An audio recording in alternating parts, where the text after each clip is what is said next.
Hello ಎಲ್ರಿಗೂ ಹೇಗಿದ್ದೀರಾ? ನಾವಂತೂ ತುಂಬ ಚೆನ್ನಾಗಿದ್ದೀವಿ. Welcome back to my YouTube channel. Daily ನನ್ನ ರೊಟೀನ್ ಲಾಗ್ಗೆ ಎಲ್ರಿಗೂ ವೆಲ್ಕಮ್ ಮಾಡ್ತಾ ಇವತ್ತಿನ ವಿಡಿಯೋನ ಇದರಿಂದ ಶುರು ಮಾಡ್ತಾ ಇದ್ದೀನಿ. ಇದು ಬಂದುಬಿಟ್ಟು ಇದು ಗಣರಾಜ್ಯೋತ್ಸವ ದಿನದ ವ್ಲಾಗ್ ಆಗಿರುತ್ತೆ. ನಾವು ಸಾಟರ್ಡೆ ಸಂಡೇ ಎಲ್ಲ 3 ಡೇಸ್ ಎಲ್ಲ ಫುಲ್ಲು ನನ್ನ ಫ್ರೆಂಡ್ ಮನೆಯಲ್ಲಿ ವ್ಲಾಗ್ನ ಶೇರ್ ಮಾಡ್ಕೊಂಡೆ ನಿಮಗೆ. ಇವತ್ತಿಂದ ನನ್ನ ಲೈಫ್ ಸ್ಟೈಲ್ ವಿಡಿಯೋನ ಶೇರ್ ಮಾಡ್ಕೊತೀನಿ. ಹಾಗೆ ಬೇರೆ ಕಡೆ ಜಾತ್ರೆನೂ ಇದೆ, ಅಲ್ಲಿ ಹೋದ್ಮೇಲೆ ಅದನ್ನು ಶೇರ್ ಮಾಡ್ತಾ ಹೋಗ್ತೀನಿ ನಿಮ್ಮ ಜೊತೆ. ಈಗ ಸದ್ಯಕ್ಕೆ ನಮ್ಮ ಸ್ಕೂಲ್ ಹತ್ರ ಅಂದರೆ ನಾನು ನನ್ನ ಮಕ್ಕಳು ನಮ್ಮ ಮನೆಯವರು ಎಲ್ಲರೂ ಓದಿರುವಂಥ ಸ್ಕೂಲ್ ಹತ್ರ, ಗೌರ್ನಮೆಂಟ್ ಸ್ಕೂಲ್ ಹತ್ರ ಬಂದಿದ್ದೀವಿ. ಹೋಗ್ತಾ ಇದ್ದೀವಿ. ಇನ್ನೂ ಇಲ್ಲಿ ಬಂದುಬಿಟ್ಟು ವೀಡಿಯೋ ಶೂಟ್ ಮಾಡ್ತಾರೆ ನಮ್ಮ ಮನೆಯವರು. ನಾನು ಮತ್ತು ರೋಜಾ ಮಕ್ಕಳೆಲ್ಲ ಆ ಕಡೆ ಹೋದ್ವಿ. ನಾವು ಬರೋಷ್ಟರಲ್ಲಿ ಆಗಲೇ ಊರಿನ ಜನ ಎಲ್ಲ ಸೇರ್ಕೊಂಡಿದ್ರು. ಆಗಸ್ಟ್ 15ಗೆ ಮತ್ತು ಇದಕ್ಕೆ ಎಲ್ಲರೂ ಬರ್ತಾರೆ. ಊರಿನ ಜನ ಎಲ್ಲ ಬಂದುಬಿಟ್ಟು ಮಕ್ಕಳು ಅಲ್ಲಿ ಡ್ಯಾನ್ಸ್ ಆಡೋದಾಗಿರ್ಬೋದು, ಮಾಸ್ಟ್ರು ಹೇಳೋ ಭಾಷಣ ಆಗಿರ್ಬೋದು ಎಲ್ಲನೂ ಕ್ಲೀನಾಗಿ ನೋಡಿಕೊಂಡು ಕೇಳಿ ಅಲ್ಲಿ ಕೊಟ್ಟಿರುವಂಥ ಸ್ವೀಟ್ ತಗೊಂಡು ನೆಕ್ಸ್ಟ್ ಮನೆಗೆ ಹೋಗೋದು. ಆ ಥರ ಅರವಿಂದ್ ನೋಡಿ ಅಲ್ಲಿ ಓಡಾಡ್ತಾ ಇದ್ದಾನೆ. ಅದು ವರ್ಷ ವರ್ಷ ಆ ರೀತಿ ಮಾಡ್ತಾರೆ. ನಾನು 1-2 ವರ್ಷದಿಂದ ಬಂದಿರಲಿಲ್ಲ, ಅದಕ್ಕೆ ಈ ವರ್ಷ ಇನ್ನು ಇದ್ವಲ್ಲ, ನನ್ನ ತಮ್ಮ ಬೇರೆ ಇನ್ನು ತುಮಕೂರಿಗೆ ಹೋಗ್ತಾನೆ ಅಂತ ಅಂದ. ಅದಕ್ಕೆ ಇಲ್ಲಿಗೆ ಹೋಗ್ಬಿಟ್ಟು ಬರ್ತೀನಿ ಬೇಗ ಅಂತಂದು ಹೇಳ್ಬಿಟ್ಟು ನಾನು ರೋಜಾ ಎಲ್ಲ ಬಂದಿದ್ದಾಯಿತು. ಈ ವರ್ಷ ಏನಕ್ಕೆ ಬಂದೆ ಅಂದರೆ ನನ್ನ ಅಳಿಯ ಮಾನ್ವಿಕ್ ಗೊತ್ತಲ್ಲ, ನನ್ನ ತಮ್ಮನ ಮಗ ಲಾಸ್ಯ ಮಾನ್ವಿಕು ಡ್ಯಾನ್ಸ್ಗೆ ಸೇರಿದ್ದಾನೆ. ಹಂಗಾಗಿ ನೋಡಬೇಕು ಅಂತ ಖುಷಿ. ಅವ್ನು ಯಾವ ವರ್ಷವೂ ಆ ಥರ ಡ್ಯಾನ್ಸ್ ಏನೋ ಆಡಿಲ್ಲ. 2 ವರ್ಷವೂ ಸೇರಿದ್ದ. ಆದರೆ ಆ ಡ್ಯಾನ್ಸ್ ಆಡೋ ಟೈಮ್ ಸರಿಯಾಗಿ ಅವ್ನಿಗೆ ಜ್ವರ ಬಂದ್ಬಿಡೋದು. ಆ ಸ್ಟೇಜ್ ಮೇಲೇ ಹೋಗ್ತಾ ಇರಲಿಲ್ಲ, ಜ್ವರ ಬಂದಿರೋದಷ್ಟರಲ್ಲಿ. ಅಷ್ಟೊಂದು ಭಯಪಟ್ರನು. ಸರಿ ಅಂತ ಹೇಳ್ಬಿಟ್ಟು ಈ ವರ್ಷ ಸೇರಿದನಂತೆ. ಅದು ಸಾಂಗ್ ಬಂದುಬಿಟ್ಟು ಚಪ್ಪಾಳೆ ಚಪ್ಪಾಳೆ ಆ ಸಾಂಗ್ ಅಂತೆ. ಸಖತ್ತು ನಗ್ತಾ ಇದ್ವಿ ಮನೆ ಹತ್ರ ಎಲ್ರಿಗೂ ಆ ಸಾಂಗ್ ಹೇಳ್ಕೊಂಡು ಅವನ್ನ ಯೋನಿಸ್ತಾ ಇದ್ವಿ ಎಲ್ರೂ. ಇವತ್ತು ಸ್ಟೇಜ್ ಮೇಲೆ ನಿಂತ್ಕೊಂಡಿದ್ದಾನೆ, ಯಾವ ಥರ ಆಡ್ತಾನೆ ಅಂತಂದು ಫುಲ್ಲು ನಗು ಬರ್ತಾಯಿತ್ತು ನನಗೂ ರೋಜನ್ಗೂ. ಮತ್ತು ನನ್ನ ತಮ್ಮಂದು ಮೊಬೈಲ್ ತಂದು ಕೊಟ್ಟ ವೀಡಿಯೋ ಮಾಡೋ ಅಂತಂದು. ಅವ್ನ ಮೊಬೈಲಲ್ಲಿ ಮಾಡಿಕೊಟ್ಟೆ. ಅಲ್ಲಿ ನೋಡಿ ಲಾಸ್ಟು ಲೈನಲ್ಲಿ 3ನೇ ಅವನು, ಆ ಕಡೆ ಲಾಸ್ಟಲ್ಲಿ 3ನೇ ಅವನು ನನ್ನ ಅಳಿಯ ಮಾನ್ಬೇಕು. ಯಾವ ಥರ ಆಡ್ತಾವನೆ ಅಂದರೆ ಎಷ್ಟು ನಕ್ಕಿದೀವಿ ಗೊತ್ತಾ ಅವ್ನು ಡ್ಯಾನ್ಸ್ ನೋಡಿ. ಹೆಂಗೆ ಕುಣಿತಾವನಲ್ಲ ಬಿಡು, ಕುಣಿಲಿ ಅಂತಂದು ಅದೆಲ್ಲ ನೋಡ್ಕೊಂಡು ನನ್ನ ಅಳಿಯಂದು ಡ್ಯಾನ್ಸ್ ಆಗಿದ ತಕ್ಷಣ ಮತ್ತೆ ಮನೆಗೆ ಬಂದ್ವಿ. ಯಾಕಂದರೆ ನನ್ನ ತಮ್ಮ ಹೋಗಬೇಕಾಗಿತ್ತು ತುಮಕೂರಿಗೆ. ಅವ್ನು ಬಂದು 2 ಡೇಸ್ ಆಗಿತ್ತು. ನಾವು ಶಿರಾಗೆ ಹೋಗಿದ್ವಲ್ಲ ಅವತ್ತಿನ ದಿನ, ಅಂದರೆ ನೈಟ್ ಬಂದಿದ್ದಾನೆ, ಸಾಟರ್ಡೆ ನೈಟು. ಸಂಡೇ ನಾವು ಸಂಜೆ ಬಂದ್ವಿ. ಅದಕ್ಕೆ ಅವ್ನು ಬಂದಿದ್ದಾನೆ ಅಂತಂದರೆ ಬಂದಿದ್ದಿಲ್ಲ ಅಂದರೆ ಮಂಡೇನೇ ಬರ್ತಾಯಿದ್ವಿ. ಅದಕ್ಕೋಸ್ಕರ ಇನ್ನು ಅವ್ನು ಬಂದಿದ್ದ ತಕ್ಷಣ ನಮ್ಮ ಅಮ್ಮವರೆಲ್ಲ ನಾನ್ ವೆಜ್ ಎಲ್ಲ ಮಾಡಿಟ್ಟಿದ್ದಾರೆ. ಅವ್ನು ಊಟ ಮಾಡ್ಕೊಂಡು ನೆಕ್ಸ್ಟ್ ನಾನು ಟಿಫನ್ಗೆ ಉಪ್ಪಿಟ್ಟು ಮಾಡಿದ್ದೆ, ಅದನ್ನು ತಿಂದ್ಕೊಂಡು ಮಧ್ಯಾಹ್ನ ಊಟ ಮಾಡ್ಕೊಂಡು ಹೊರಟ ಅವನು ಹೋಗಿದ ತಕ್ಷಣ ಇನ್ನು ಸಂಜೆ ಲಾಗ್ನ ಕಂಟಿನ್ಯೂ ಮಾಡ್ತಾಯಿದ್ದೀನಿ. ಇಲ್ಲಿ ನೋಡಿ ನಾನು ಏನು ನಗ್ತಾ ಇದ್ದೀನಿ ಅಂದರೆ ವಿಡಿಯೋದಲ್ಲಿ ನನ್ನ ಫ್ರೆಂಡ್ ಫೋನ್ ಮಾಡಿದ್ದಾಳೆ. ಹಂಗಾಗಿ ಅದು ಲೌಡ್ ಸ್ಪೀಕರ್ ಆನ್ ಮಾಡಿಬಿಟ್ಟು ಈ ಥರ ಕೆಲಸಗಳು ಮಾತಾಡ್ತಾ ಇರ್ತೀನಿ. ಸುಮ್ಮನೆ ಮಾತಾಡ್ತಾ ಕೂತ್ಕೊಂಡ್ರೆ ಸುಮಾರು ಅಂದರೆ 1.5 ಅವರ್ 2 ಅವರ್ ಆದರೂ ಬಿಡಲ್ಲ. ಸೊ 1.5 ಗಂಟೆ 2 ಗಂಟೆ ಫೋನಲ್ಲಿ ಮಾತಾಡ್ತಾನೇ ಇರ್ತೀವಿ, ಅದು ಇದು ಅದು ಅಂತಂದು. ಸರಿತಾ ತಪ್ಪಿದ್ರೆ ಮಂಜು ಮಾಡ್ತಾಳೆ, ಮಂಜು ತಪ್ಪಿದ್ರೆ ಸರಿತಾ ಮಾಡ್ತಾಳೆ. ಹಂಗಾಗಿ ಈ ಥರ ಆದರೆ ಆಗಲ್ಲ, ಮಾತಾಡ್ತಾ ಕೂತ್ಕೊಂಡ್ರೆ ಹೆಂಗೆ ಅಂತ ಹೇಳ್ಬಿಟ್ಟು ಲೌಡ್ ಸ್ಪೀಕರ್ ಆನ್ ಮಾಡೋದು. ಸ್ಪೀಕರ್ ಆನ್ ಮಾಡಿಬಿಟ್ಟು ಕೆಲಸಗಳು ಮಾಡ್ಕೊತ ಹಂಗೆ ಮಾತಾಡ್ತಾ ಇರೋದು. ಆ ಕಡೆ ಕೆಲಸ ಮಾಡಿರೋ ಇದು ಗೊತ್ತಾಗಲ್ಲ, ಈ ಕಡೆ ಮಾತಾಡೋನು ಇರ್ತೀವಿ. ಎರಡೂ ಕೆಲಸ ಆಗುತ್ತೆ ಅಂತ. ಏನಂದರೆ ಮಿಸ್ ಏನು ಮಾಡ್ಕೊಳ್ಳಲ್ಲ ಹೇಳ್ರಿ. ನಾನು ಮಾತಾಡ್ತಾ ಏನಾದರೂ ಮಿಸ್ ಮಾಡ್ಕೊಂಡಿರೋ, ಅಡುಗೆ ಮಾಡಬೇಕಾದ್ರೆ ಕೆಲಸ ಮಾಡಬೇಕಾದ್ರೆ ಏನಂದ್ರೆ ಅದೇ ಹಾಕ್ಬಿಟ್ಟಿರ ಅಂತ ಅಂದ್ಕೋಬೋದು ನೋಡೋರು. ಆ ಥರ ಏನು ಮಾಡ್ಕೊಳ್ಳಲ್ಲ ಹೇಳ್ರಿ. ಚೆನ್ನಾಗಿ ನನಗೆ ಆ ಕಡೆ ಮಾತಾಡೋ ಇದು ಇರುತ್ತೆ, ಈ ಕಡೆನೂ ನನಗೆ ಒಂದು ದಿಗ್ಲು ಅನ್ನೋದು ಇರುತ್ತೆ, ಏನೇನು ಹಾಕ್ತೀನಿ ಏನೇನಿಲ್ಲ ಅನ್ನೋದು. ಆ ಥರ ಎಲ್ಲ ಮಿಸ್ ಮಾಡ್ಕೊಳ್ಳಲ್ಲ. ಹಾಗೆ ಸರಿತಾ ಬಂದುಬಿಟ್ಟು ಮಾತಾಡ್ತಾಯಿದ್ಲು. ಸರಿತಾ ಇಟ್ಟಾದಮೇಲೆ ಮತ್ತೆ ಮಂಜು ಮಾಡಿದ್ಲು. ಅದಕ್ಕೆ ಮಂಜು ಜೊತೆನೂ ಮಾತಾಡ್ತಾ ಇದ್ದೀನಿ, ಈಗ ಕಂಟಿನ್ಯೂ ಮಾಡ್ತಾಯಿದ್ದೀನಿ. ನಮ್ಮ ಮನೆಯವರಂತೂ ನಗ್ತಾ ಇರ್ತಾರೆ. ಸುಮ್ಮನೆ ಸೈಲೆಂಟಾಗಿರ್ತಿದ್ದೆ ಮನೆಯಲ್ಲಿ. ವೀಡಿಯೋಸ್ ಎಡಿಟಿಂಗ್ ಮಾಡ್ಕೊಳ್ಳೋದು, ವಾಯ್ಸ್ ಓವರ್ ಕೊಡೋದು, ಇಲ್ಲ ಪ್ರಮೋಷನ್ಸ್ ಯಾವಾದರೂ ಬಂದರೆ ಅವ್ರ ಜೊತೆ ಮಾತಾಡೋದು, ಇಷ್ಟು ಮಾಡ್ತಿದ್ದೆ ಅಷ್ಟೇ. ಬಿಸ್ನೆಸ್ದು ಏನಾದರೂ ನೋಡ್ಕೊತಿದ್ದೆ, ಸ್ಯಾರಿ ಬಿಸ್ನೆಸ್ದು. ಅದು ಬಿಟ್ಟರೆ ಇಷ್ಟೊಂದು ಮಾತಾಡಿರೋದು ನಾನು ಇವ್ರ ಹತ್ರ ನೋಡಿದ್ದು. ನೀನು ಎಷ್ಟೊತ್ತು ಮಾತಾಡ್ತೀಯ ಅಂತಂದು ಅದೇ ಹೇಳ್ಕೊಂಡು ನಗಿಸ್ತಾಯಿದ್ರು ಹಿಂದ್ಗಡೆ ನಿಂತ್ಕೊಂಡು. ಇಬ್ಬರು ಸಿಕ್ಬಿಟ್ಟಿದ್ದಾರೆ ನಿನಗೆ, ನೀನು ಎನಿ ಟೈಮ್ ಮಾತಾಡ್ಕೊಂಡೇ ಇರ್ತೀಯ ಈಗ ಅಂತಂದು ಅವರು ನಗ್ತಾವ್ರೆ. ಯಾಕಂದರೆ ನನಗೆ ಫ್ರೆಂಡ್ಸ್ ಅಂತ ಆ ಥರ ಕ್ಲೋಸ್ ಫ್ರೆಂಡ್ಸ್ ಅಂತ ಆ ಥರ ಯಾರೂ ಇರಲಿಲ್ಲ ನನಗೆ. ಸ್ಕೂಲ್ ಡೇಸಲ್ಲಿ ಇದ್ದರು ಅಷ್ಟೇ. ಸ್ಕೂಲ್ ಡೇಸ್ ಮುಗಿದ್ಮೇಲೆ ಇನ್ಯಾರೂ ನನಗೆ ಆ ಥರ ಇದಾಗಿರಲಿಲ್ಲ. ಅದರಲ್ಲಿ ಇವರಿಬ್ಬರು ಸಿಕ್ಕಿರೋದು ನನ್ನ ಪುಣ್ಯ. ಯಾಕಂದರೆ ಇಬ್ಬರು ಅಷ್ಟೇ ನನ್ನ ಕಷ್ಟಕ್ಕೆ ಸ್ಪಂದಿಸ್ತಾರೆ. ಮತ್ತು ನನ್ನ ಏನಾದರೂ ಒಂದು ಇದು ಅಂದರೆ ನನಗೆ ನಮ್ಮಮ್ಮ ಇವ್ರ ಜೊತೆ ಹೆಂಗೆ ನಾನು ಫ್ರೀಯಾಗಿ ಮಾತಾಡ್ಕೊಂಡಿರ್ತೀನೋ ಹಂಗೆ ಇವ್ರ ಜೊತೆನೂ ಅಷ್ಟೇ. ಅಷ್ಟೊಂದು ಕನೆಕ್ಟ್ ಆಗಿಬಿಟ್ಟಿದ್ದಾರೆ ಇಬ್ಬರು ಅಷ್ಟೇ. ನನಗೆ ನನ್ನ ಮನಸ್ಥಿತಿಗೆ ಚೆನ್ನಾಗಿ ಕನೆಕ್ಟ್ ಆಗಿದ್ದಾರೆ. ಅದಕ್ಕೋಸ್ಕರ ಇವ್ರ ಜೊತೆ ಮಾತಾಡ್ತಾ ಈ ಥರ ಕಂಟಿನ್ಯೂ ಮಾಡ್ತಾ ಇರ್ತೀನಿ. ಕೆಲಸಗಳಾಗಿರ್ಬೋದು, ಎಲ್ಲಾದರೂ ಹೋಗೋದು ಬರೋದು ಮಾತಾಡ್ತಾನೆ ಇರ್ತೀವಿ. ಅಲ್ಲಿಗೆ ಹೋಗ್ತೀನಿ ಇಲ್ಲಿಗೆ ಹೋಗ್ತೀನಿ ಅಂತ ನಾನು ಹೇಳ್ತಾ ಇರ್ತೀನಿ, ಅವರು ಹೇಳ್ತಾ ಇರ್ತಾರೆ. ಏನೋ ಒಂದು ಮನೆಯಲ್ಲೇ ಇದ್ದೀವಿ ಅನ್ನೋ ಥರ ಫೀಲ್ ಅನಿಸ್ತಾ ಇರುತ್ತೆ. ಆ ಥರ ಎಲ್ಲ ಹೇಳ್ಕೊಂಡು ಕೆಲಸ ಮಾಡ್ತಾಯಿದ್ರೆ ಎಲ್ಲಾದರೂ ಹೋಗೋದು ಬರೋದು ಪ್ರತಿಯೊಂದು ಅಡುಗೆದು ಎಲ್ಲನೂ ಜೊತೆಗೆ ಇದ್ದೀವೇನೋ ಅನ್ನೋ ಥರ ಒಂದು ಫೀಲ್ ಬರುತ್ತೆ. ಅದಕ್ಕೋಸ್ಕರ ಆ ಕಡೆ ಬಡವನಹಳ್ಳಿಗೆ ಹೋದಾಗೆಲ್ಲ ವೀಡಿಯೋ ಶೂಟ್ ಮಾಡ್ತಾ ಇರ್ತೀನಿ. ಮತ್ತು ಈ ಕಡೆ ಈಗ ಶಿರಾಗೆ ಹೋಗಿ ಬಂದೆ. ಅವ್ರನ್ನೂ ಕರೆದಿದ್ದೀನಿ ಮನೆಗೆ. ಅವರು ಬಂದರೆ ಅಂದರೆ ಈ ಫೆಬ್ರವರಿ ಮಂತಲ್ಲಿ ಬರ್ತಾರೆ. ಆವಾಗ ನಾನು ಅದನ್ನು ವೀಡಿಯೋ ಶೂಟ್ ಮಾಡಿ ನಿಮ್ಮ ಜೊತೆ ಶೇರ್ ಮಾಡ್ಕೊತೀನಿ. ನನ್ನ ಮನೆ ಆಗಿರ್ಬೋದು, ನಮ್ಮ ಮನೆ ಆಗಿರ್ಬೋದು, ಇಲ್ಲ ನಮ್ಮ ಮನಸ್ಥಿತಿ ಆಗಿರ್ಬೋದು ಎಲ್ಲನೂ ಅವ್ರು ಅರ್ಥ ಮಾಡ್ಕೊಂಡಿದ್ದಾರೆ. ಪರವಾಗಿಲ್ಲ, ಯಾವ ಥರ ಇದ್ದರೂ ನಮಗೆ ನೀನು ಇಷ್ಟ ಅಂತಂದು ಹೇಳಿದ್ದಾರೆ. ಅದು ತುಂಬ ಖುಷಿ ನನಗೆ. ಪರವಾಗಿಲ್ಲ ಬರ್ರಿ ಅಂತಂದು ಹೇಳ್ಬಿಟ್ಟು ಬಂದಿದ್ದೀನಿ. ಹೇಳ್ಬಿಟ್ಟು ಅವರು ಬರ್ತಾರೆ. ಬಂದಮೇಲೆ ಆ ವೀಡಿಯೋಸ್ ಎಲ್ಲನೂ ಶೇರ್ ಮಾಡ್ತಾ ಹೋಗ್ತೀನಿ. ನಮ್ಮ ಮನೆಯವರು ಫುಲ್ಲು ಡೀಪಾಗಿ ಮೊಬೈಲ್ ನೋಡ್ತಾವ್ರೆ. ಇಲ್ಲಿ ನೋಡಿದ್ರೆ ಅರವಿಂದು ಮತ್ತು ಮಾನ್ವಿಕು NTRದು ಅದ್ಯಾವುದು ಮೂವಿ ಸಾಂಗ್ ಇಟ್ಕೊಂಡು ನೋಡ್ತಾವ್ರೆ. ಹಿಂದಿ ಆ್ಯಕ್ಟರ್ಸ್ ಋತಿಕ್ ರೋಷನ್ ಜೊತೆ ಮಾಡಿದಾನಲ್ಲ ಮೂವಿ ಅದು. ಹಾಗಾಗಿ ಅದನ್ನು ನೋಡ್ತಾ ಇದ್ರು. ನಾನು ಅಷ್ಟರಲ್ಲಿ ಊಟ ಮಾಡೋಣ ಅಂತಂದು ಹೇಳ್ಬಿಟ್ಟು ಎಲ್ಲ ಹಾಲಲ್ಲಿ ತಂದಿಟ್ಟಿದ್ದೆ. ನಮ್ಮ ಮನೆಯವರು ಅಷ್ಟರಲ್ಲಿ ಇಲ್ಲಿಗೆ ಬಂದರು. ಹಲೋ ಎಲ್ರಿಗೂ. 2-3 ದಿನ ಬರೀ ನಮ್ಮ ಫ್ರೆಂಡ್ ಮನೆ ವೀಡಿಯೋಸೇ ನೋಡಿದ್ರೆ ನೀವು ವ್ಲಾಗ್ಸು. ಇನ್ಮೇಲೆ ನನ್ನ ಡೈಲಿ ಲೈಫ್ ಸ್ಟೈಲ್ ವೀಡಿಯೋಸ್ ನೋಡ್ತೀರಾ. ಹಾಗೆ ಜಾತ್ರೆ ಇದೆ ಒಂದು, ಜಾತ್ರೆಗೆ ಹೋಗಿ ಬರ್ತೀನಿ. ಆಂಜನೇಯ ಸ್ವಾಮಿ ಜಾತ್ರೆ ಇದೆ 1ನೇ ತಾರೀಕು ಫೆಬ್ರವರಿ. ಸೊ ಆ ವಿಡಿಯೋನು ಶೇರ್ ಮಾಡ್ಕೊತೀನಿ. ಹಾಗೆ ಹೊಸದಾಗಿ ಯಾರಾದರೂ ನೋಡ್ತಾ ಇದ್ರೆ ಪ್ಲೀಸ್ ಸಬ್ಸ್ಕ್ರೈಬ್ ಮಾಡ್ಕೊಳ್ಳಿ. ನನ್ನ ತಮ್ಮ ಬಂದಿದ್ದ. ನಾವು ಹೆಂಗೆ ಅಂದರೆ ಅವ್ನು ಬರಬೇಕಾದ್ರೆ ಊರಲ್ಲಿರೋಲ್ಲ ಎಲ್ಲಾದರೂ ಒಂದು ಪ್ರೋಗ್ರಾಮ್ ಇರುತ್ತೆ. ಅವ್ನು ಬರೋದು ಗೊತ್ತಿಲ್ಲ. ಸಡನ್ನಾಗಿ ನಮ್ಗೆ ಹೇಳ್ದೇ ಬಂದುಬಿಟ್ಟಿದ್ದಾನೆ. ನಾವು ಸಾಟರ್ಡೆ ಹೋದ್ವಿ. ಸಾಟರ್ಡೆ ಸಂಜೆ ನೈಟ್ ಬಂದಿದ್ದಾನೆ ಅವನು.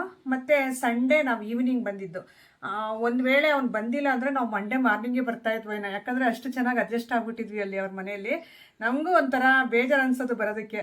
ಈಗ ಎಲ್ಲೇ ಆಗಿರ್ಬೋದು, ಒಂದು ಸ್ವಲ್ಪ ಕನೆಕ್ಟ್ ಆಗೋದು ಕಡಿಮೆ ಜಾಸ್ತಿ ಅಲ್ವಲ್ಲ, ನಿಮಗೂ ಅಷ್ಟೇ ಅಲ್ವಾ? ಸೊ ಆ ಥರ ಕನೆಕ್ಟ್ ಆಗಿರೋ ಹತ್ರ ಸ್ವಲ್ಪ ಇರೋಕ್ಕೆ ಇಷ್ಟಪಡ್ತೀವಿ. ನಮ್ಮ ಮನೆಯವರಷ್ಟೇ ಎಲ್ಲಿ ಯಾರ ಮನೆಯಲ್ಲಿ ಆ ಥರ ನೈಟ್ ಸ್ಟೇ ಆಗೋದು ಆ ಥರ ಅವ್ರು ಇಷ್ಟಪಡಲ್ಲ. ಆದ್ರೂ ನನಗೆ ಸರಿತಾ ಅವ್ರ ಮನೆಯಲ್ಲಿ, ನಮ್ಮ ಮನೆಯವ್ರಿಗೂ ಅಷ್ಟೇ ನನಗೂ ಅಷ್ಟೇ ತುಂಬ ಕಂಫರ್ಟಬಲ್ ಆಗಿತ್ತು. ಮತ್ತು ದೊಡ್ಡವ್ರು ಇರೋ ಮನೆಯಲ್ಲಿ ಸ್ವಲ್ಪ ಅಡ್ಜಸ್ಟ್ ಆಗಲ್ಲ, ಸೆಟ್ ಆಗಲ್ಲ ಅಂತಂದು ಹೇಳ್ತಾ ಇರ್ತಾರೆ ತುಂಬ ಕಡೆ. ಯಾಕೆಂದರೆ ದೊಡ್ಡವ್ರ ಮೈಂಡ್ ಸೆಟ್ಟೇ ಒಂಥರ ಇರುತ್ತೆ. ನಮ್ಮ ಫ್ರೆಂಡ್ಸ್ ಸರ್ಕಲ್ ಮೈಂಡ್ ಸೆಟ್ ನಮ್ಮ ಏಜ್ ಅವ್ರದ್ದೇ ಒಂಥರ ಇರುತ್ತಲ್ಲ. ಹಂಗಾಗಿ ಆ ಮನೇಲಿ ಆ ಥರ ಇರಲಿಲ್ಲ. ಸೊ ಎಲ್ಲರೂ ಸೇಮ್ ನಮ್ಮ ಥರನೇ ಇದ್ದರು. ಹಂಗಾಗಿ ನಮಗೆ ಚೆನ್ನಾಗಿ ಅಡ್ಜಸ್ಟ್ ಆಗೋಯ್ತು. ಅದಕ್ಕೆ ಅವಳು ತುಂಬ ಬೇಜಾರು ಪಟ್ಕೊಂಡ್ಳು, ನನ್ನ ಫ್ರೆಂಡನು. ನಾನು ಅಷ್ಟೇ ಬಂದಮೇಲೆ ನಿಜ ಅಲ್ಲಿಂದ ಬರ್ಬೇಕಾದ್ರೆ ಫುಲ್ ಸೈಲೆಂಟ್ ಆಗಿಬಿಟ್ಟಿದ್ದೀನಿ. ನಮ್ಮ ಮನೆಯವ್ರು ಏನಕ್ಕೆ ಅಂದರೆ ನನಗೆ ಯಾಕೋ ಸರಿ ತಂದುಬಿಟ್ಟು ಬರೋಕ್ಕೆ ಆಗ್ತಾಯಿಲ್ಲ, ಅಷ್ಟೊಂದು ಇಷ್ಟ ಆಗಿಬಿಟ್ಟಿದೆ ಮನಸ್ಸಿಗೆ ಅಂತ ಅಂದೆ. ಅವರು ಹೌದೌದು ಚೆನ್ನಾಗಿ ಅಡ್ಜಸ್ಟ್ ಆಗಿದ್ರು ಅವರೆಲ್ಲರೂ, ತುಂಬ ಒಳ್ಳೆ ಮನುಷ್ಯರು ಅಂತಂದು ಹೇಳ್ಕೊಂಡು ಹಂಗೇ ಬಂದ್ವಿ. ಬರೋಷ್ಟರಲ್ಲಿ ನನ್ನ ತಮ್ಮ ಇದ್ದ. ಸೊ ಬಂದುಬಿಟ್ಟು ಅಷ್ಟರಲ್ಲಿ ನಮ್ಮ ಅಮ್ಮವ್ರು ಅವನಿಗೂ ನಾನ್ ವೆಜ್ ಎಲ್ಲ ಮಾಡಿಟ್ಟಿದ್ರು ಊಟಕ್ಕೆ ಅಂತಂದು. ನಮ್ಮ ಮಕ್ಕಳು ಎಲ್ಲರೂ ಊಟ ಮಾಡಿದ್ರು. ನಾವು ಅವತ್ತು ಬಂದುಬಿಟ್ಟು ಅವತ್ತು ಸಂಜೆನೇ ನಾನ್ ವೆಜ್ ಊಟ ಮತ್ತೆ ಇಲ್ಲಿ ಮಾಡಿದ್ವಿ ಸಂಡೇ. ಮತ್ತು ಅವನು ಮಂಡೇ ಹೋಗಿದ್ದು. ಅದನ್ನು ವ್ಲಾಗ್ನ ನಿಮ್ಮ ಜೊತೆ ಸ್ವಲ್ಪ ಶೇರ್ ಮಾಡ್ಕೊಂಡೆ ಅಷ್ಟೇ. ಜಾಸ್ತಿ ವೀಡಿಯೋನು ಶೂಟ್ ಮಾಡೋಕ್ಕಾಗಲಿಲ್ಲ. ಬಂದಿದ್ದ ತಕ್ಷಣ ಇನ್ನು ಅದು ಇದು ಕೆಲಸ ಇರುತ್ತಲ್ಲ, ಇನ್ನು 2 ದಿನ ಮನೇಲಿ ಬೇರೆ ಇರಲಿಲ್ಲ ಅಂತಂದು ಅದು ಇದು ಕೆಲಸ ಮಾಡ್ಕೊಂಡು ಮತ್ತು ಮಾರ್ನಿಂಗ್ ಅವನಿಗೆ ಉಪ್ಪಿಟ್ಟೆಲ್ಲ ಮಾಡಿಕೊಟ್ಟು ಮತ್ತು ನಾನು ತರಕಾರಿ ಸಾಂಬಾರದೆಲ್ಲ ರಾತ್ರಿ ಮಾಡಿದ್ದು. ಈಗ ಬೆಳಿಗ್ಗೆ ವ್ಲಾಗ್ನ ಹಂಗೆ ಕಂಟಿನ್ಯೂ ಮಾಡ್ತಾಯಿದ್ದೀನಿ. ಇನ್ನೊಂದು ವಿಷಯನ ಶೇರ್ ಮಾಡ್ಕೊಂತೀನಿ ನಿಮ್ಮ ಜೊತೆ. ಏನಂದರೆ ನಾನು ವ್ಲಾಗ್ಸು ಅಂದರೆ ವ್ಲಾಗ್ಸ್ ಚಾನಲ್ ಇಟ್ಟಿರೋದೇ ನನ್ನ ಲೈಫ್ ಸ್ಟೈಲು ಮತ್ತು ನನ್ನ ದಿನಚರಿ ಯಾವ ರೀತಿ ಇರುತ್ತೆ ಅದನ್ನು ಶೇರ್ ಮಾಡ್ಕೊಳ್ಳೋಕ್ಕೆ. ಸ್ವಲ್ಪ ಜನ ಹೇಳ್ತಾ ಇರ್ತೀರ, ಅಯ್ಯೋ ಇದನ್ನು ಹೇಳ್ಬೇಕಾಗಿತ್ತಾ, ಇದನ್ನು ತೋರಿಸ್ಬೇಕಾಗಿತ್ತಾ ಅಂತಂದು ಹೇಳ್ತೀರಾ. ಸೊ ನಾನು ನಿಮ್ಗೆ ಏನಾದರೂ ಆ ಥರ ಇರಿಟೇಟ್ ಅನಿಸಿದ್ರೆ ನನ್ನ ಮಾತಿಂದ, ಇಲ್ಲ ನನ್ನ ವ್ಲಾಗ್ಸಿಂದ ನಿಮಗೆ ಬೋರ್ ಅನಿಸಿದ್ರೆ ದಯವಿಟ್ಟು ಸ್ಕಿಪ್ ಮಾಡಿಬಿಡಿ. ಅದು ಬಿಟ್ಟು ಬೇರೆಯವ್ರ ಮನಸ್ಸು ನೋಯಿಸೋಕ್ಕೆ ಎಷ್ಟು ಸಲೀಸಾಗಿ ಒಂದು ಕಾಮೆಂಟ್ ಹಾಕ್ಬಿಟ್ಟು ಹೋಗ್ಬಿಡ್ತಾರೋ, ಒಂಥರ ನೋವು ಅನಿಸುತ್ತೆ ಮನಸ್ಸಿಗೆ. ಆದರೂ ವಿಧಿ ಇಲ್ಲ. ಸೊ ನಾವು ಇದಂಥ ಒಂದು ದುಡಿಮೆ ಅಂತ ನಾವು ಈ ವೇಯಲ್ಲಿ ಬಂದಾಗ ಆ ಮಾತುಗಳು ಎಲ್ಲ ಸಹಜ. ಈಗ ನಾವು ಯಾವುದೇ ಒಂದು ಕೆಲಸಕ್ಕೆ ಹೋದ್ರೂ ಅಲ್ಲಿ ನಮಗೆ ಬೈಯೋವಂಥವ್ರು ಇರ್ತಾರಲ್ವಾ. ಸೊ ಏನಾದರೂ ಒಂದು ನಾವು ಕೆಲಸ ಇದು ಮಾಡಿದಾಗ ತಪ್ಪು ಮಾಡದೇ ಇದ್ರೂ ಬಯಸ್ಕೊಳ್ಳೋ ಸಿಚುವೇಶನ್ ತುಂಬ ಇರುತ್ತೆ. ಎಲ್ಲಾದರೂ ಕೆಲಸಕ್ಕೆ ಹೋದಾಗಲೂ ಅಷ್ಟೇ.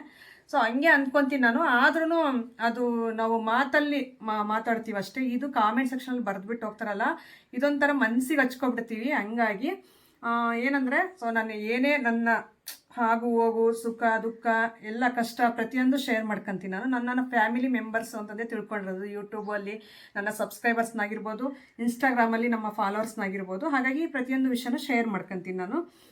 ಅದಕ್ಕೆ ಈಗಲೇ ಮುಂಚೆನೇ ಹೇಳ್ತಾಯಿದ್ದೀನಿ, ನಿಮ್ಗೆ ಏನಾದರೂ ಯಾರಿಗಾದ್ರೂ ಬೋರ್ ಅನಿಸಿದ್ರೆ, ಇಷ್ಟ ಆಗಿಲ್ಲ ಅಂದರೆ ಆರಾಮಾಗಿ ಸ್ಕಿಪ್ ಮಾಡಿ ಹೋಗಿ. ಅದಕ್ಕೇನು ಬೇಜಾರು ಮಾಡ್ಕೊಳ್ಳಲ್ಲ ನಾವು, ಓಕೆನಾ? ಇಷ್ಟ ಆಗೋರು ಮಾತ್ರ ನನ್ನ ವ್ಲಾಗ್ಸ್ ನೋಡ್ತಾರೆ. ಏನಂದರೆ ನಾನು ಹಿಂಗೆ ಒಂದು ಸಿಚುವೇಶನ್ನ ಮೊನ್ನೆ ನೋಡಿದೆ. ಸೊ ನನ್ನ ಹತ್ರನೇ ಬಂದು ಬೈಕೊಂಡ್ರು, ಬೇರೆಯವ್ರ ಬಗ್ಗೆ ಮಾತಾಡಿದ್ರು. ಸೊ ಏನಕ್ಕೆ ಅಂದರೆ, ನಮ್ಮ ವ್ಯೂವರ್ಸು ಸ್ವಲ್ಪ ಆ ಥರ ಜನರು ಇದ್ದರೆ ಸ್ವಲ್ಪ ದೂರ ಇರಲಿ ಅಂತ ಹೇಳ್ಬಿಟ್ಟು ನಾನು ಹೇಳ್ತಾ ಇರೋದಷ್ಟೇ. ಬೇರೆಯವ್ರದ್ದು ಒಂದು ಸ್ಟೋರಿ ಹೇಳ್ತಾ ಇದ್ದೀನಿ ನಾನು. ನನ್ನ ಹತ್ರ ಬಂದು ಹೇಳ್ಕೊಂಡಿರೋದು. ಒಬ್ಬರು ಒಂದಿಬ್ಬರು ಹೋಗ್ಬಿಟ್ಟು, ಸೊ ಅವ್ರ ಮನೆಯಲ್ಲೇ ಡೈಲಿ ಊಟ ಮಾಡೋದು, ಅವರು ಇದರಲ್ಲೇ ಕೆಲಸ ಮಾಡೋದು, ಅವರು ಆಗು ಹೋಗುಗಳೆಲ್ಲ ಅವ್ರ ಹತ್ರ ಹಂಚ್ಕೊಂಡು ಅವ್ರ ಮನೆಯಲ್ಲೇ ಡೈಲಿ ಊಟ ಮಾಡಿ ಮತ್ತೆ ಹೋಗ್ಬಿಟ್ಟು ಸಪ್ರೇಟಾಗಿ ಈಗ ಬಂದುಬಿಟ್ಟು ನನ್ನ ಹತ್ರ ಬೈಕೊಳ್ಳೋದು. ಈ ರೀತಿ ಅಲ್ಲ, ಅನ್ನ ಹಾಕಿರೋ ಮನೆಗೆ ಕನ್ನೆ ಬಗೆಯಬಾರ್ದು, ಮತ್ತು ಕನ್ನ ಹಾಕ್ಬಾರ್ದು ಅಂತಂದು ಹೇಳ್ತಾರೆ. ಅನ್ನ ಹಾಕಿರೋ ಮನೆಗೆ ದಯವಿಟ್ಟು 3 ಬಗೆಯೋಕ್ಕೆ ಹೋಗಲೇಬೇಡಿ.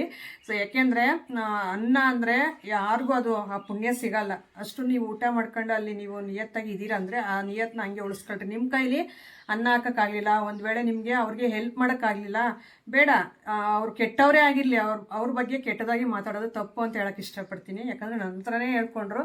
ಸೊ ಹಂಗಾಗಿ ನನಗೆ ಅರಿವಾಯಿತು. ಸೊ ನೋಡಿ, ಅವ್ರ ಮನೆಯಲ್ಲೇ ಊಟ ಮಾಡಿ ಈಗ ಬಂದು ನನ್ನ ಹತ್ರ ಬೈಕೊಂತಾರೆ, ಯಾವ ಥರ ಜನ ಅಂತಂದು ಹೇಳ್ಬಿಟ್ಟು ನಾನು ಹಂಗೆ ಅನ್ನಿಸ್ತು. ಅದಕ್ಕೆ ನಾನು ನಿಮ್ಮ ಜೊತೆ ಶೇರ್ ಮಾಡ್ಕೋಬೇಕು ಅಂತ ಅನ್ನಿಸ್ತು. ಯಾವತ್ತೇ ಆಗಿರ್ಬೋದು, ಅವ್ರು ಕೆಟ್ಟವರೇ ಆಗಿರಲಿ, ಒಂದು ತುತ್ತು ಊಟ ಕೊಟ್ಟಿರ್ತಾರಲ್ಲ, ಸೊ ಅಂಥದನ್ನು ನಾವು ಮರಿಬಾರ್ದು ಯಾವತ್ತೂ. ನಿನ್ಗೆ ಇಷ್ಟ ಆಗಲಿಲ್ಲ ಅಲ್ಲಿಗೆ ಡ್ರಾಪ್ ಆಗು. ಅದು ಬಿಟ್ಟು ಬೇರೆಯವ್ರ ಹತ್ರ ಹೋಗ್ಬಿಟ್ಟು ಅವ್ರ ವಿಚಾರನ ಬೈಕೊಂಡ್ರೆ ನಿನ್ಗೇನು ಸಿಗುತ್ತೆ? ಅಲ್ಲಿಗೆ ನೀನು ಎಷ್ಟು ಕೀಳು ಜನ, ಎಷ್ಟು ಮನಸ್ಸಿಲ್ದೇ ಇರೋರು ಅಂತ ಅರ್ಥ ಆಗುತ್ತೆ. ಈಗ ನನಗೆ ಅರ್ಥ ಆಗಂಗೆ ಬೇರೆಯವ್ರ ಹತ್ರ ಬೈಕೊಂಡ್ರೆ ಅವರು ನಿನ್ನ ಅದೇ ಥರನೇ ಐಡೆಂಟಿಫೈ ಮಾಡೋದು. ಅದಕ್ಕೋಸ್ಕರ ಹೇಳ್ತಾ ಇದ್ದೀನಿ, ಯಾವುದೇ ಮನೆಯಲ್ಲಿ ಊಟ ಹಾಕಿರೋ ಮನೆಗೆ 2 ಕನ್ನ ಅಂತೂ ಬಗೆಯಕ್ಕೆ ಹೋಗ್ಬೇಡಿ, ಮತ್ತು 3 ಬಗೆಯೋಕ್ಕೆ ಹೋಗ್ಬೇಡಿ. ಇದು ಹೇಳೋಕ್ಕೆ ಇಷ್ಟಪಡ್ತೀನಿ. ನನಗೆ ಓನಾಗಿ ಆಗಿರುವಂಥ ಎಕ್ಸ್ಪೀರಿಯನ್ಸ್, ಅದಕ್ಕೆ ನಿಮ್ಮ ಜೊತೆ ಶೇರ್ ಮಾಡ್ಕೋಬೇಕು ಅಂತಂದು ಹೇಳ್ಬಿಟ್ಟು ಅನ್ನಿಸ್ತು. ಈ ಥರ ಪ್ರಪಂಚದಲ್ಲಿ ತುಂಬ ಜನ ಮಾಡ್ತಾ ಇರ್ತಾರೆ, ನಾನು ತುಂಬ ಕಡೆ ಎಲ್ಲ ನೋಡಿದ್ದೀನಿ. ಅದಕ್ಕೆ ನನಗೆ ಆದಷ್ಟು ಫ್ರೆಂಡ್ಶಿಪ್ ಸರ್ಕಲ್ ಅನ್ನೋದೇ ಇರಲಿಲ್ಲ. ಸೊ ನಾನು ಯಾವಾಗ ನಾನು 10th ಮುಗಿಸ್ನೋ ಅಷ್ಟೇ, ನನ್ನ ಮದುವೆ, ಮಕ್ಕಳು, ಮನೆ, ಕೆಲಸ ಇಷ್ಟರಲ್ಲೇ ಇದ್ದೆ. ಈಗ ನಾನು ಸೋಷಿಯಲ್ ಮೀಡಿಯಾ ಬಂದಾಗಿಂದ ಗೊತ್ತಿಲ್ಲ ಯಾವ ಜನ್ಮದ ಪುಣ್ಯನೋ, ನನ್ನ ಮನಸ್ಥಿತಿನ ಅರ್ಥ ಮಾಡ್ಕೊಂಡು, ಸೊ ನನಗೆ ಅಡ್ಜಸ್ಟ್ ಆಗೋ ಥರ ಫ್ರೆಂಡ್ಸ್ ಸಿಕ್ಕಿದ್ರು, ತುಂಬ ಖುಷಿ ಅನಿಸುತ್ತೆ. ಇವ್ರ ಫ್ರೆಂಡ್ಶಿಪ್ನ ಯಾವುದೇ ಕಾರಣಕ್ಕೂ ನಾನು ಕಳ್ಕೊಳ್ಳಲ್ಲ. ಒಂದು ವೇಳೆ ಅವ್ರು ದೂರ ಆದ್ರೂ ಸೊ ನಾನೇ ಹೋಗ್ಬಿಟ್ಟು ಮಾತಾಡಿಸ್ತೀನಿ. ಆ ಥರ ಅವಳೇ ಮಾತಾಡಿಸ್ಲಿ, ಅವಳೇ ಬಂದು ಮಾತಾಡಿಸ್ಲಿ, ಈ ಥರ ಇಲ್ಲ. ನನ್ನದೇ ತಪ್ಪಿದ್ರು, ಅವ್ರದ್ದೇ ತಪ್ಪಿದ್ರು, ನಾನು ಮಾತ್ರ ಬಿಟ್ಕೊಡೋಕೆ ರೆಡಿ ಇಲ್ಲ. ಸೊ ಹಾಗಾಗಿ ನಮ್ಮ ಫ್ರೆಂಡ್ಶಿಪ್ಪು ಇದೇ ಥರ ಕೊನೆವರೆಗೂ ಉಳಿಯುತ್ತೆ.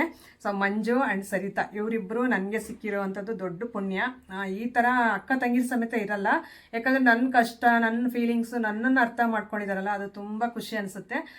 ಮೇಯ್ನು ನನ್ನ ಮೈಂಡ್ಸೆಟ್ಗೆ ಅಡ್ಜಸ್ಟ್ ಆಗೋದು ತುಂಬ ಕಡಿಮೆ. ಯಾಕಂದರೆ ನಾನು ಆದಷ್ಟು ಸ್ವಲ್ಪ ಕಡಿಮೆ ಮಾತಾಡೋದು, ಎಷ್ಟೇ ಕ್ಲೋಸ್ ಇದ್ರೂ ಸ್ವಲ್ಪ ಸೈಲೆಂಟಾಗಿರೋದು, ಈ ಥರ ಮೈಂಡ್ ಸೆಟ್ ನಂದು.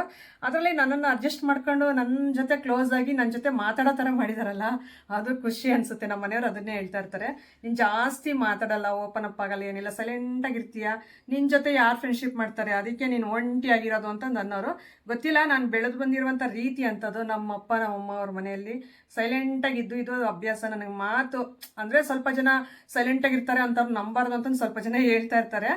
ಆದರೆ ಆ ಥರ ನಾನು ಕೆಟ್ಟದ್ದು ಬಯಸೋ ಅಂಥ ಮಗಳೇ ಅಲ್ಲ. ನನಗೆ ಯಾರಾದರೂ ಇನ್ನೂ ಕಷ್ಟದಲ್ಲಿದ್ದಾರೆ ಅಂದರೆ ನನ್ನ ಕಣ್ಣಲ್ಲಿ ನೀರು ಬರುತ್ತೆ. ಆ ಥರ ಮೈಂಡ್ ಸೆಟ್ ನಂದು. ಏನಂದರೆ ಒಬ್ಬಳೇ ಮಗಳಾಗಿರೋದ್ರಿಂದ ಅದು ಯಾರ ಮನೆಗೂ ಹೋಗೋದು ಬರೋದು ಮಾತಾಡೋದು ಈ ಥರ ಕಲಿಸಿಲ್ಲ ಮನೆಯಲ್ಲಿ. ಒಬ್ಬಳೇ ಮನೆಯಲ್ಲಿ ಇಟ್ಕೊಂಡು ಅದು ಹಂಗೆ ಅಭ್ಯಾಸ ಅಷ್ಟೇ. ಅದಕ್ಕೋಸ್ಕರ ಸೈಲೆಂಟ್. ಒಬ್ಬೊಬ್ರದ್ದು ಒಂದೊಂದು ಥರ ಸ್ವಭಾವ ಅಲ್ಲ, ಆ ರೀತಿ ನಂದು ಈ ಥರ ಸ್ವಭಾವ. ನನ್ನ ಸ್ವಭಾವಕ್ಕೆ ಮೆಚ್ಚುವಂಥ, ಒಪ್ಪಿಗೆ ಆಗುವಂಥ ಫ್ರೆಂಡ್ಸ್ ಸಿಕ್ಕಿದ್ದಾರೆ. ಹಾಗಾಗಿ ಇದೇ ಥರನೇ ಕೊನೆಯವರೆಗೂ ಇರ್ತೀವಿ. ಈ ಥರ ಇತ್ತು ಇವತ್ತಿನ ವ್ಲಾಗು. ನನ್ನ ಮಾತಿನ ಬಗ್ಗೆ ನಿಮ್ಗೆ ಏನು ಅನ್ನಿಸ್ತು ಅಂತಂದೇಳಿ ಸಿಗೋಣ ನಾಳೆ ಒಂದು ಒಳ್ಳೆ ವ್ಲಾಗ್ ಮುಖಾಂತರ. Thank you for watching. Bye.